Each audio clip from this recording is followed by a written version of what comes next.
I'm a bit stressed. I'm a bit stressed that Conrad is not going to end up with Belly. I know in the last season of The Summer I Turned Pretty, that's where the signs are pointing to, because Conrad gets on the plane and he goes and sees Belly. But honestly, I do think there's going to be a twist of some kind. I just don't know, because we haven't seen Belly really talk about any of her feelings about Conrad, about any of the situation. We haven't heard it. We haven't seen it. I mean, we've seen it, and we've seen it play out between her and Taylor. And Taylor, thank God, has poked and pronged and asked Belly about certain questions about her feelings about Conrad, but she seems to be avoiding it, and I don't know why. And let's talk about that. We're gonna first start off with Summer I Turned Pretty, and then we're going to talk about the things that I'm about in terms of interested topics. I'm gonna start off light and then kind of like end more serious. Hopefully that's okay with y'all. Let's talk about The Summer I Turned Pretty. So I just finished watching episode 10. I'm so excited. Everybody thought that the last episode would be next week, but apparently, according to Google TV shows, if you Google the show, it's not really showing the last. It's just showing episode 11. So we could have another an hour and 15, or it could be the last episode could be next week, but Google's not showing us. It could be 3 hours. It could be 2 hours. I am taking whatever Jenny tells us, whatever Jenny's giving us. I am loving. I particularly do not understand the hate towards Jenny's storyline. Like, Jenny has given us an amazing masterpiece of a TV show over the last 3 years, and she is right. I just said in the comments in one of somebody's random TikTok videos is that she has given us 3 years of her life, and I love her for that. And I really do hope she puts all this work and energy in a show like this or something like this. I want to see what your signature style looks like. So I know a lot of writers who end up writing or creating TV shows, and they jump and they create other shows. You can tell. Like, I know a show that was made by Amy Sherman Palladino. If you don't know, she is the creator of Gilmore Girls. She's the creator of Marvelous Maisel. Like, I know, if nobody told me that show was created by Amy Sherman Palladino, I would have told you. Okay, I would have told you, because you could just tell it's fast talking, it's fast paced, it's witty, and it's cunning, and you have pop culture, and you have a very, white, tall, smart, beautiful,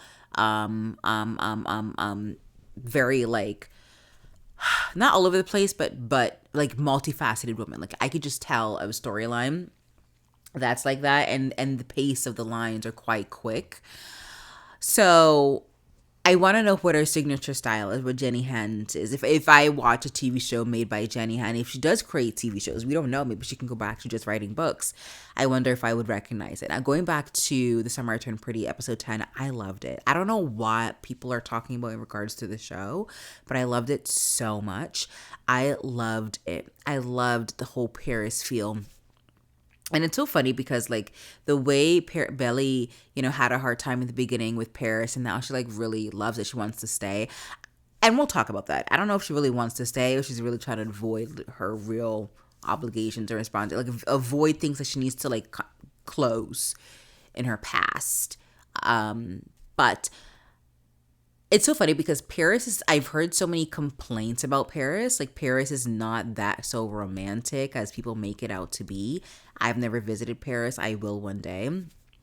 And so I find it so interesting how TV shows and movies romanticize Paris. And I've seen videos and pictures. Paris doesn't look that great, but I love Belly's version of Paris. I love watching her, make friends and get work and live her life. And now she's in this amazing apartment. Like, I love this storyline. It's entertaining, it's fun to watch, it's inspiring, and it's just like very girly vibes. It's definitely better than that very popular Paris TV show that my sister is obsessed with. She loves, but I do not like at all. The storyline and the acting isn't good versus like the Summer Turned Pretty, the storyline and the acting is like really good.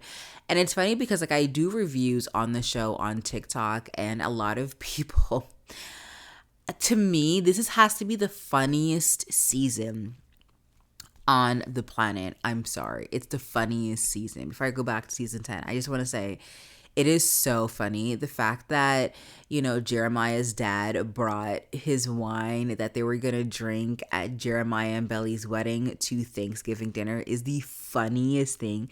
The fact that Jeremiah's dad told Conrad, "Why did you tell Belly I love you?" Like, everybody's like, he's so clueless, and he is, but it's like it's such a normal and real reaction. Why would you tell your boyfriend's girlfriend that you love you? Like, do you actually love her? It's so funny because those are the type of reactions that a real person would actually have in regards to that particular issue. Like, if they were to watch and hear that in real time, I do think that somebody would say, why in the world would you say that? But we've seen Conrad grow, we've seen Belly, and we've watched them grow. So to us, it didn't make it. It's weird for you to say that, but I get why the dad is saying that, because the dad is not really involved in like day-to-day things like that, like Laurel is.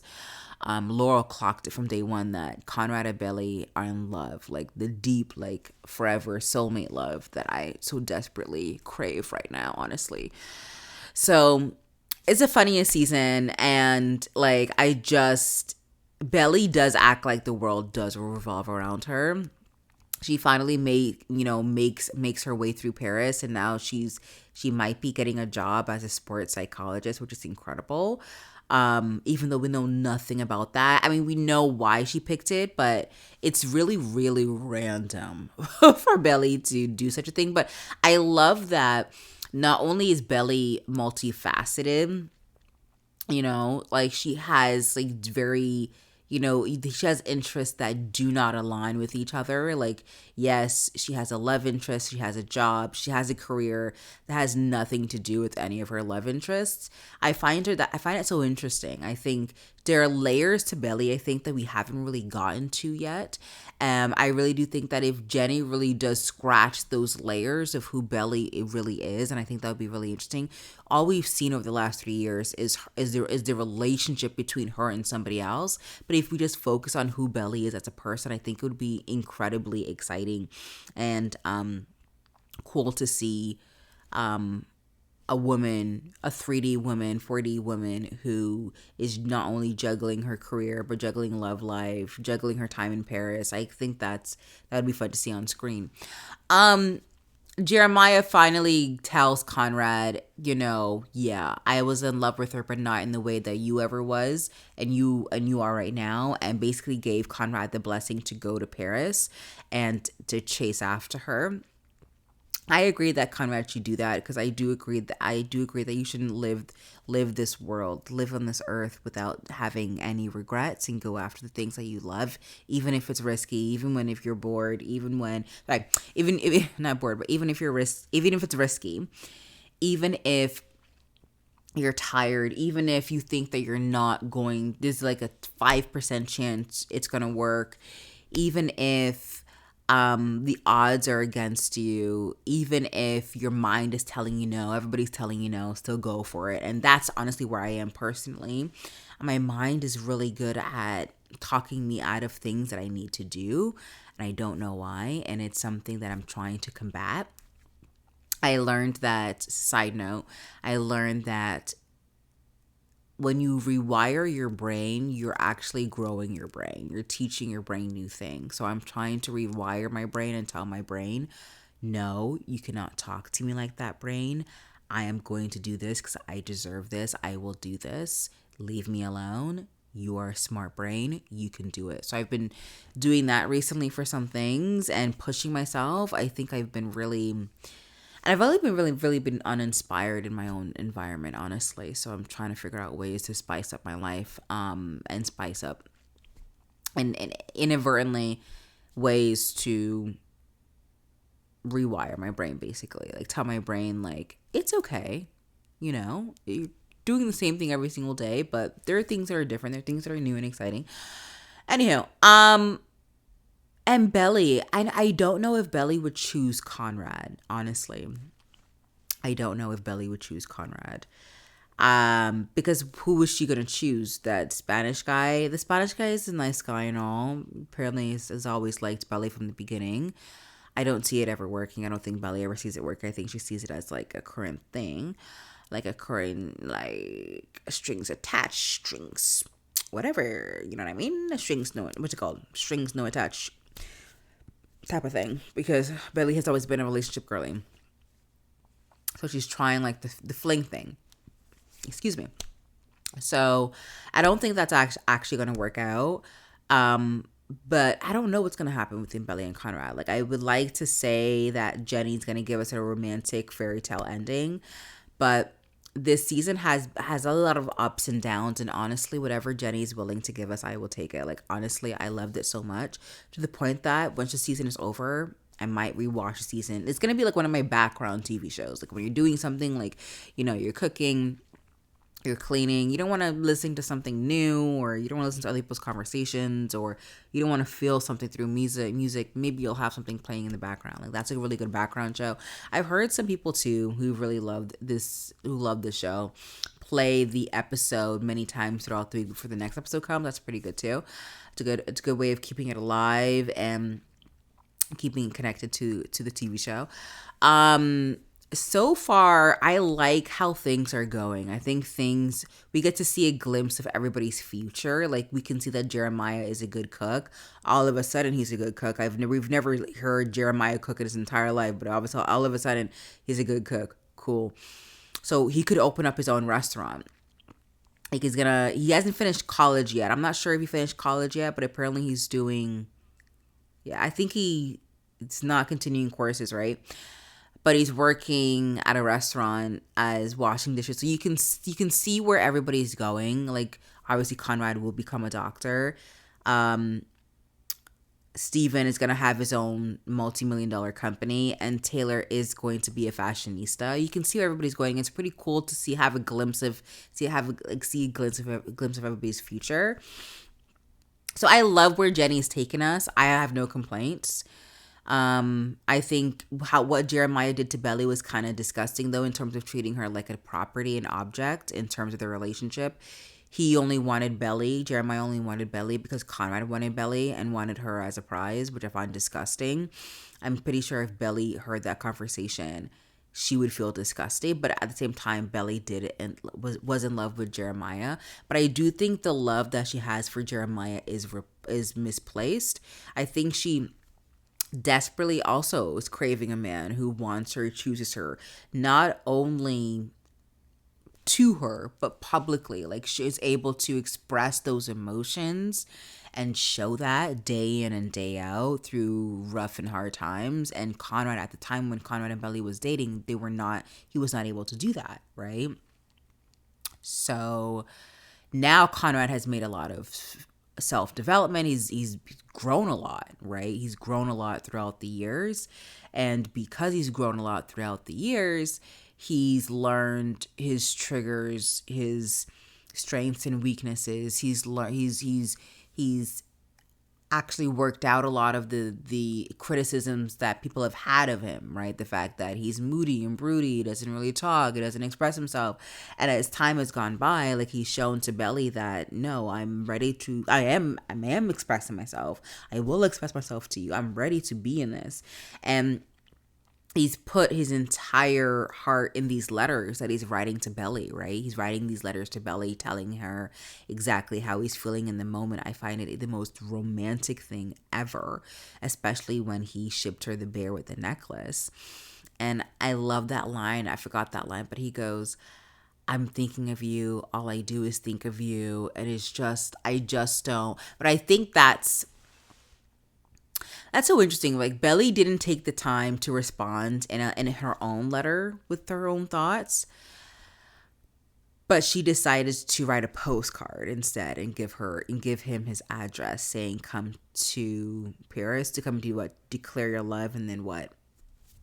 But I do think if that ends up being the case, let's break this down, right? Let's carry this through. So if Belly and Conrad do end up getting together, then Conrad will continue to go to medical school in California and she will continue to become a sports psychologist in Paris. And whenever Conrad is done schooling, she would then move to California, maybe. Or I don't think Conrad would end up moving to Paris because you would have to switch your medical certifications. Belly has been known to move to wherever her man is, so she's totally okay with moving to where Conrad is. So realistically, I do see Belly moving to California, finding a not intern, but an entry level job as a sports psychologist or whatever, and continuing her life there with Conrad in California. I do think that the reason why Belly hasn't really been expressive about her feelings for Conrad is because, number one, I think she's really afraid of getting hurt. And she's really afraid to being open because she really does love him. And if she loves him again, she's going to give it her all and give it her everything. And if Conrad is not that person to do that, she's not going to open up again. And I think that's why that hasn't happened. And she's really scared how much she loves Conrad. And she's afraid of the love. So yeah, so next week I really hope it's 2 hours, and everybody thinks it's 3 or 4 hours. I hope Jenny, I'm happy with whatever Jenny is going to give us. I'm impressed and happy with where things have gone. The entire show is nostalgic. It is just good writing and the characters fit. It's good acting. It's not the most amazing acting. It's good acting. It's interesting. It's entertaining. It's current. It's relevant. It's just a really good show. Highly recommend. I'm totally all about that. Now we're going to move on to another topic that I made a video about this on TikTok, and I think I quickly deleted it because TikTok wasn't pushing the video. And I guess TikTok thought that I was making fun of somebody with their weight. Why are we using Ozempic to lose 10, 15 pounds? Unless the 15 pounds is really impeding your weight and causing other medical conditions, unless you have diabetes, which is what the medication is actually for, I don't really condone. I'm not really happy with people who are taking Ozempic just to lose 15 pounds. I'm sorry. I would say lose weight the old-fashioned way. Go to the gym. Go do cardio. Eat healthy. Like eat high-protein, low-carb meals, or eat high-protein meals with veggies. Because here's the thing now. We've gotten to the point in society that people are purposely eating more than they want to because they know that they can rely on Ozempic. I've heard some content creators say this, and it's the biggest ick. There are some content creators that I don't think should be using Ozempic. You don't need Ozempic. I understand you have food noise, whatever that is. Food noise, I know what it is. It's when you're constantly thinking about food.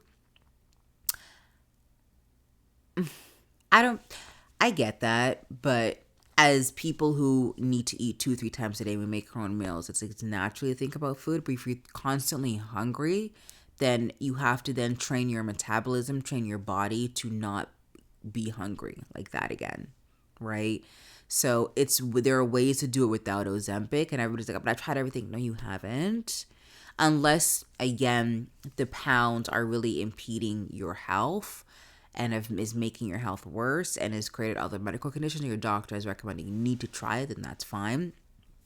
But we really are taken away from those who really do need Ozempic, who really need GLP-1 and now can't take it because it's $1,000, right?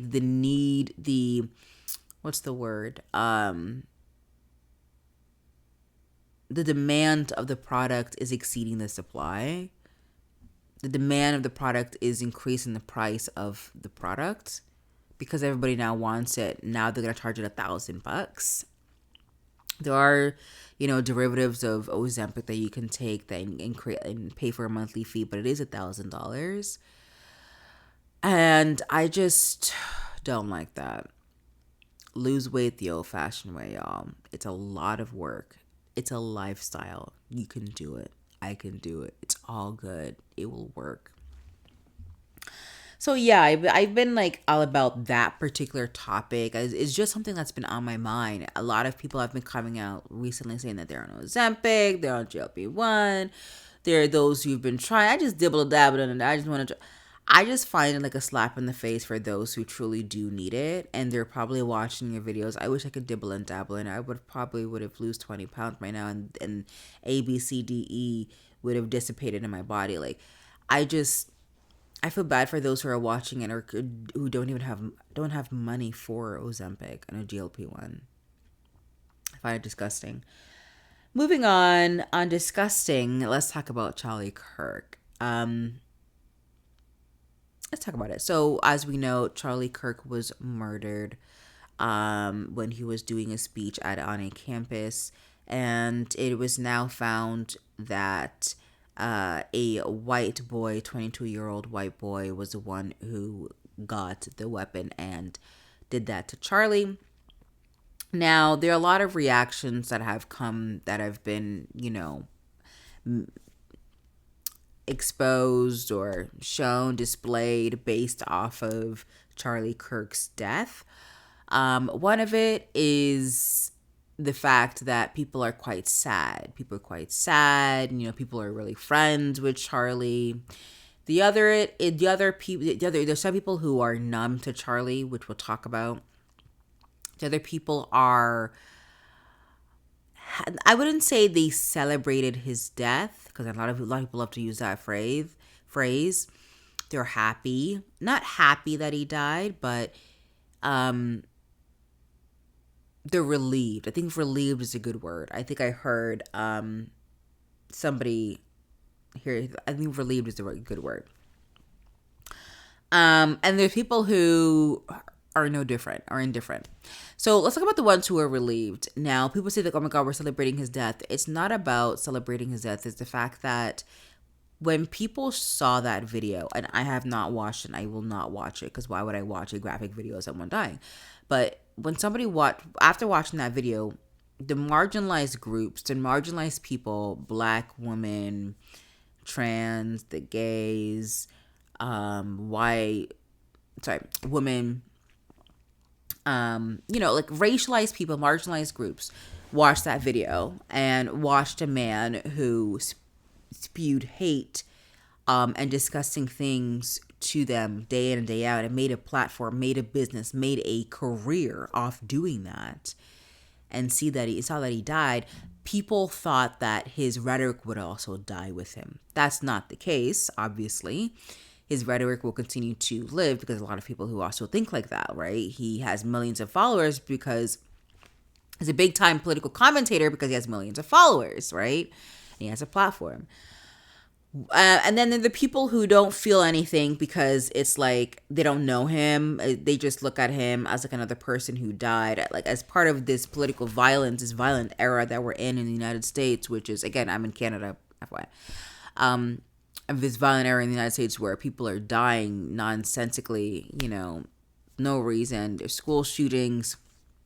There are a lot of politicians that have died. A couple months ago, a couple Democrats who died, was pinned down in their home. And then there are people who are like really sad. They're really sad, are really connected to Charlie. I personally do feel bad for his kids, and prayers go out to his kids who was there watching him speak and saw that happen. Are really sad and want to avenge his death and all of these things, and everybody are coming out and this is horrible, this is horrible, this is horrible. Yes, this is horrible. Killing someone is wrong and is bad, but what makes this particular death different from all the other deaths we've seen this year alone? There are many over the last year, over the last 5 years. Again, 2 months ago, we had Democrats, politicians pinned down, and the amount of outcry that people are having over Charlie Kirk was not the same as for those two Democrats. And the selective outrage is annoying to me, but also very predictable coming from the United States. They're so divisive in who they support. They're very divisive in who they like and who they hate. And I just don't get it. All forms of violence is bad, but you cannot be telling somebody how to react to something, especially when the legacy that that person left behind was hate towards me, my race, hate towards women, towards brown people, Asian people, trans, like all of these groups. Like, Charlie literally said he doesn't trust a woman in any powerful roles. If I was in a room with him, he would look at me sideways. Like, we can feel sad that a person died while also at the same time, it's called having their dualities, while also going, okay, I feel bad for his kids, but that's it. No empathy. You can feel bad that a person died, but also having no empathy because you spewed so much hate for so long and he had a huge platform. Charlie literally had a list of professors that universities should not hire. And these are professors who are quote unquote liberal, like who fight for injustices and have a moral compass and fight for civil liberties. But because they say that slavery existed and that we should not go back to slavery and, we shouldn't be racist, therefore they're on this list that Charlie created.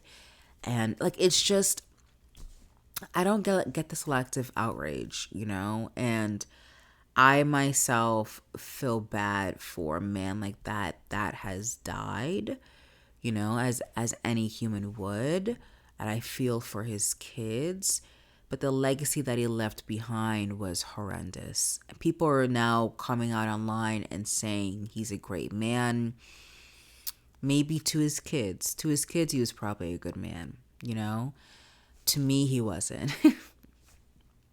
To the ordinary black woman, to, George Floyd, he wasn't a good person to them. So it depends on the perspective. I think a lot of people too don't know who Charlie Kirk was. I think you were either knew vaguely of him or you were chronically online, knew everything that he spewed out.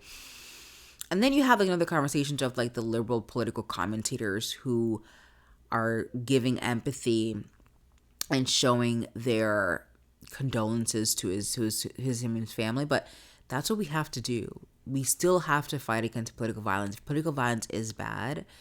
But at the same time, I still think that the political commentator should come and be like, listen, we also need to stop spewing hate.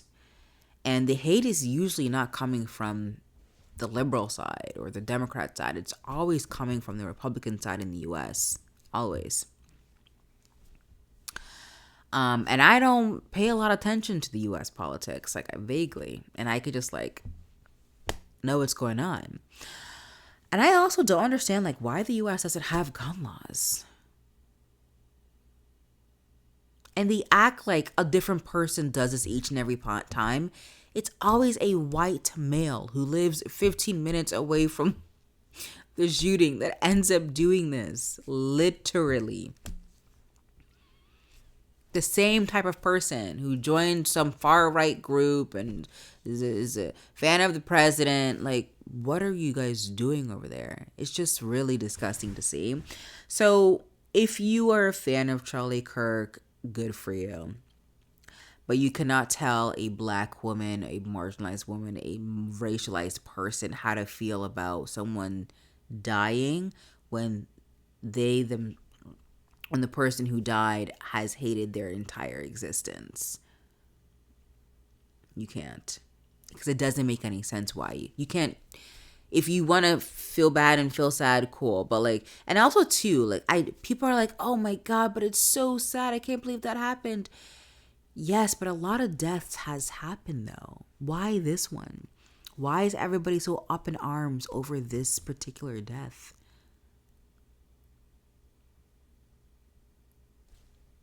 I don't get it.